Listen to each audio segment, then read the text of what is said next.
Please remain seated. The show will begin in 3, 2... Like a Hellcat.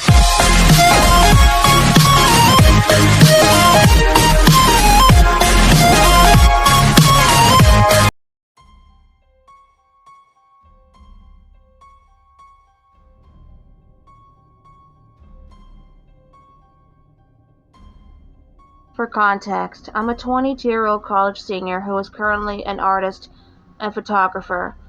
This scary story you're about to hear happened to me when I was 19. My name is Ariana, and I come from a large family of both Hispanics and Asian Americans. From when I was 5 to 12 years old, we moved around a lot for unknown reasons, which to this day always makes me question whether or not what I'm about to share with you makes me an insane person. Ever since I was a little girl, I've always had the strange and uncanny ability to predict what, how, and when such happenings would occur, and these predictions would manifest from dreams. If a person got sick, injured, or died, I would know about it before anybody else. I can't really explain why I developed such an awesome, but at the same time, a gift that is equally sad and horrific. I just know that I can't control what I see and hear. And while writing this, I know not a single person out there listening would believe me. I don't care. I just feel some relief after so long of bottling it up within to finally get it all out in the open. It was a rainy night, and I was working a late shift at my local 7-Eleven. It was located in a very sketchy part of town where not many people shopped because the crime rate was so bad. Fortunately, we were never robbed, but from time to time we came across weird, creepy characters, some who were homeless drunks or drug addicts. There was also that occasional bitchy Karen that would scream and swear at me because I refused to sell them cigarettes or alcohol due to their rude, entitled behavior. Sometimes they'd bring in their rowdy kids, and their kids would make a mess of the store. It was 10:30 on a Saturday night, and I was doing the usual routine of cleaning the bathrooms, stocking the shelves, and taking out the garbage. Normally, I was the only full-time employee working at the gas station, and note that despite the fact I was still attending college during this time, my manager, Bill, who was a complete asshole, he always scheduled me 7 days a week, all being night shifts. It wasn't because there weren't others who technically couldn't work nights. He had 1 or 2 family members who kind of sort of worked day shifts, but because they were his cousins, family was favorited over everybody else that he found was beneath them. His cousins, the Twin Terrors, always harassed me and always criticized everything I did.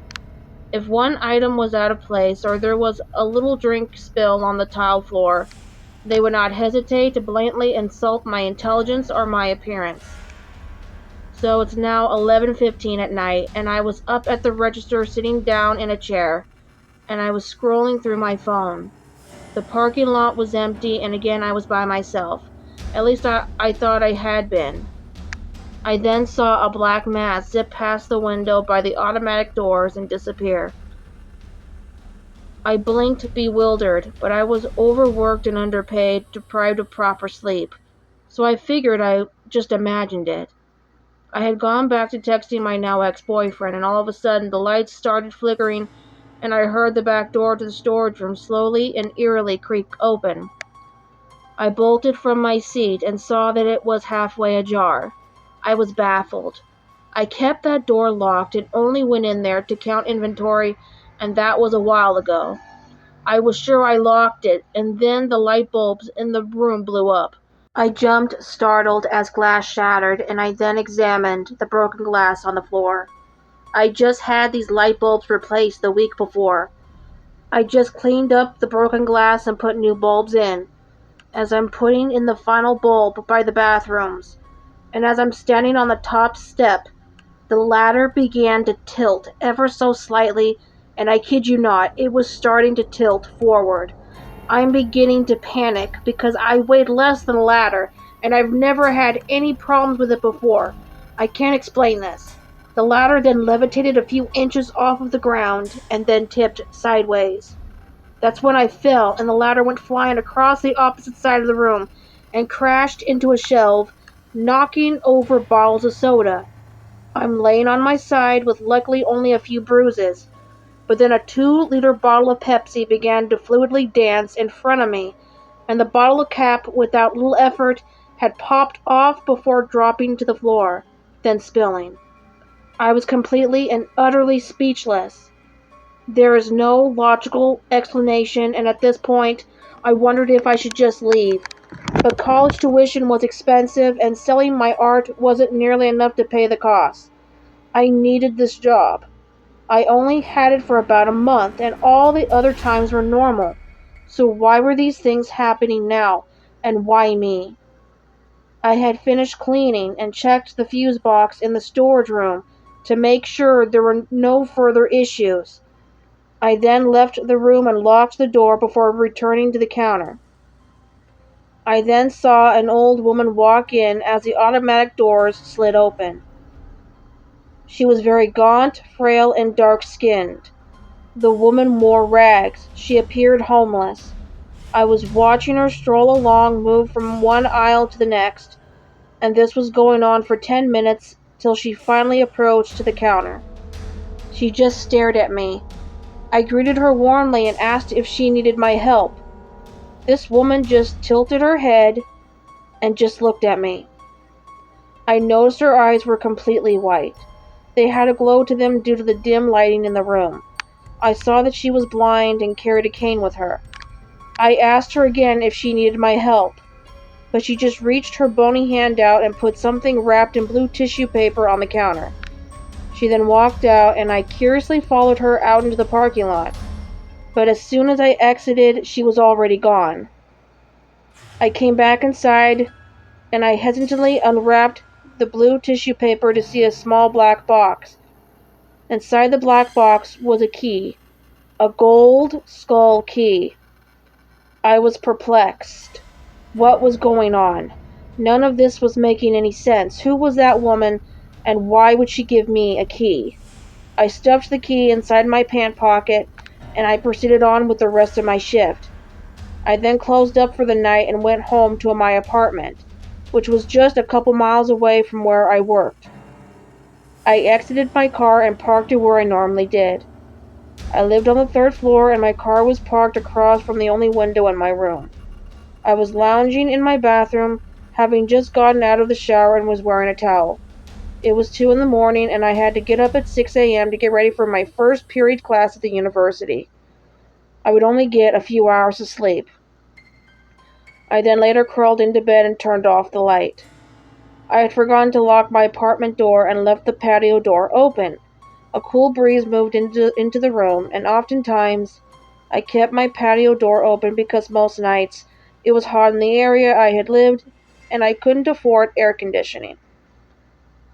It was stupid, I know, as I look back on it now, considering the fact that the town I lived in had some burglaries going on every night, and people were getting attacked in their homes. I was tossing and turning, groaning a bit as I struggled in a dream that I had. I found myself out in the parking lot of the 7-Eleven gas station. The gas station looked decayed, like it was falling apart, and flames were engulfing the building. There were various screams coming from inside of the building, and a gas pump exploded. I stumbled back, and I saw a figure hovering over me. It had long black hair that flowed fluidly and slithered like snakes that coiled around my ankles. It pulled me closer until I was just an inch from this thing's face. It had X's for eyes, and it had rotting, crooked teeth, and its jaw was hanging from some loose bone and flesh. The rest of its body was covered in blackness, with no shape aside from its arms that were like tree limbs with sharp, jagged talons. It whispered something to me, and I couldn't make out what it said. I just awoke with a cold sweat and stayed up for the rest of the night. I continued on with the day, and I felt eyes on me. I felt something tap me on the shoulder and breathe down my neck. I'd turn around, and there would be no one there.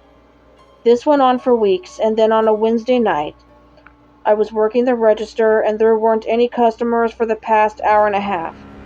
I was reading a magazine and drinking my second cup of coffee and then I heard the sliding doors to the refrigerated units open and shut a few times. I looked up from my magazine, and I rushed to the left side of the aisles. I no longer heard the noise, but I looked down at the tile floor, and there were bloody footprints that led to the storage room. The door to the storage room was halfway open again, and I reluctantly walked in there, flicking on the light. There was a large brown chest with a silver rectangular lock in the corner buried behind some crates. I've never seen it before, and I don't know how long it had been there. I moved the crates and proceeded to unlock the chest, as I remembered I had the skull key in my pant pocket. But then I heard something else coming from the other room. The lights were flickering, and I heard familiar voices. It was my manager and his cousins. I hid behind another stack of crates and quieted my breathing. I could hear the trio arguing. "Where the hell is she?" yelled the manager. They all sounded panicked, and I could hear them scurry out of the room. I peered out from the doorframe, and they were gone. I hurried back to the chest and opened it. There were skeletal remains, and they looked human. My blood ran cold, and I got out my cell phone and called the police. I could hear the manager and his cousins in the men's bathroom as I hurriedly grabbed my stuff, and I heard a cock of a pistol. Then one of the cousins said, "We need to get rid of her." My heart sank and my skin turned milk white. They were talking about me. I quickly locked the door to the men's bathroom, and I could smell gas. I leaped out of the station and made it to my car when I heard a massive explosion. The gas station was on fire, and I could hear my manager and his cousins screaming for their lives. I collapsed from the complete shock of the situation as I heard a gas pump blow up a safe distance from me. It was just like in the dream I had. Before blacking out, I saw the thing. Tall, lanky, blackened, misshapen, and it slowly morphed, revealing a clearer picture, more human. It was definitely female with long black hair, in which extended out farther and slithered like snakes. She had X's for eyes and crooked, yellow, rotting teeth, and beside her was the old blind woman.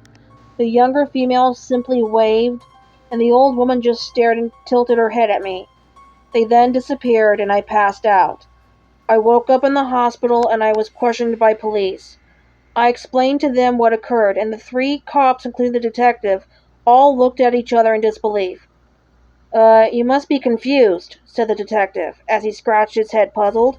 "You were the only one in the building. You're lucky to have survived." "No, that's not possible," I yelled. "My manager and his cousins were trying to kill me, and there was a body in the chest in the storage room." "I'm sorry, miss," said one of the officers, "but we, including the firefighters at the scene, were quick to respond, and we thoroughly searched the entire building. You were the only one there, and there were no other persons nor a skeleton where you had claimed in your statement. You hit your head rather hard when we found you." "Huh?" I responded, completely astounded. I described to them again what the old woman and young woman looked like. "A decade ago," said the detective, "a fire broke out during a robbery gone wrong over at that location. Unfortunately, the ambulance nor the police could arrive in time. It was reported that a young woman was working the night shift, and her elderly grandmother came in to visit her. However, their bodies were never recovered at the scene. The gas station was rebuilt after thorough investigation and reopened later. I'm quite certain you imagined everything else. Get some rest, and we'll reach out again if we have more questions." After 3 days in the hospital, I moved to the big city in order for easier travel to attend university.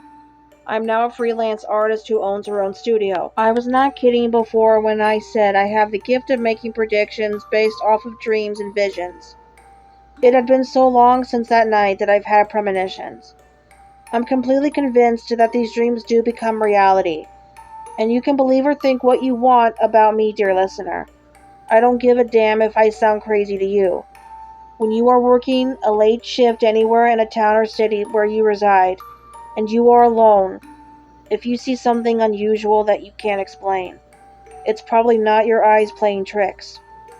If you hear something disturbing or odd, it's probably not something that can be logically explained. It just might be something not from this world, and it may reveal a dark secret to you, a piece of history that was swept under the rug, hidden from the public.